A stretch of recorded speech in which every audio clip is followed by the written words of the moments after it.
Proverbe de Salomon. Tout comme le fer aiguise le fer, l'homme s'aiguise au contact de son prochain. Comme le fer aiguise le fer, ainsi l'homme en aiguise un autre. Le fer s'aiguise contre le fer, l'homme s'aiguise face à son compagnon. Dans le même esprit, Luqman, qui est Siracide l'Israélite et non pas un prophète africain, dira « Dans la mesure du possible, fréquente tes voisins et prends conseil des personnes sages. Pour discuter, choisis des gens intelligents. Que toutes tes conversations portent sur la loi du Très-Haut.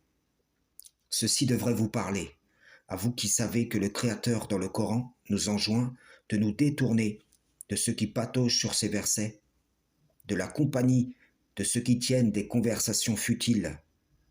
À côtoyer le sage, on s'assagit. À côté de l'intelligent, on accroît en intelligence. Ainsi en est-il de tous ceux qui possèdent des trésors de la piété, au contact desquels nous pouvons apprendre. Comme Moïse dira au serviteur d'Allah, puis-je te suivre à condition que tu m'enseignes de ce qu'on t'a appris concernant une bonne direction. Luqman, Siracide, connaissait cette sagesse lorsqu'il dira « Tiens-toi dans la compagnie des vieillards. Quelqu'un est-il sage? Attache-toi à lui. Écoute volontiers tout discours sur Dieu, et que les maximes de sagesse ne t'échappent pas. Si tu vois un homme de sens, sois près de lui, dès le matin, et que ton pied use le seuil de sa porte. » Comme le Coran le rappelle, au-dessus de tout homme détenant la science, il y a un savant. Ce qui est vrai d'un homme à un homme, d'une femme à une femme, peut l'être aussi dans un couple où les deux âmes qui forment une seule chair désirent conjointement se rapprocher d'Allah avec une grande sincérité de cœur. Tu vois des défauts chez ton époux ou ton épouse, mais peut-être que c'est à toi de réformer ton idéal.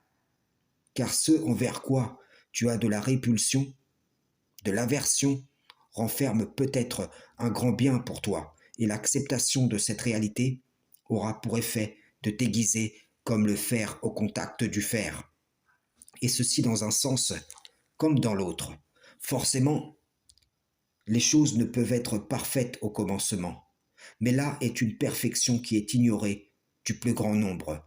Car comment pourrais-tu goûter à la joie d'une union saine si tu n'as pas le cœur à te parfaire, à côté de l'autre, avec l'autre, pour toi et pour l'autre, qui devient par les liens du mariage une partie de toi-même, frères et sœurs en islam, salam, shalom.